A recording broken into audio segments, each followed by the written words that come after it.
శ్మశానానికి మోసుకెళ్తున్న శవాన్ని శ్మశానం ఓ మాట అడిగిందంట. ఏంటో తెలుసా?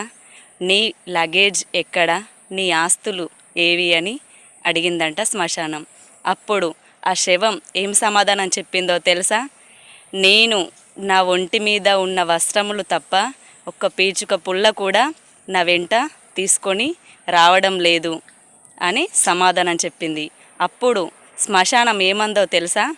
నీ కోసం నీ వాళ్ళు పెట్టుకునే కన్నీళ్ళే నీ లగేజ్, వాళ్ళు నీపై చూపించే ప్రేమలే నీ ఆస్తి. ఇంకా ఏం కావాలి వాటికన్నా? నీవు బ్రతికున్నన్ని రోజులు ఆస్తులు సంపాదించుకోపోయినా పర్వాలేదు, కానీ నలుగురిలో మంచి పేరును సంపాదించుకో. అవే నిన్ను చిరకాలం గుండెల్లో గుర్తుండిపోయేలా చేస్తాయి. నా మాట మీకు నచ్చినట్టయితే తప్పకుండా మీ వాళ్ళతో షేర్ చేసుకోండి.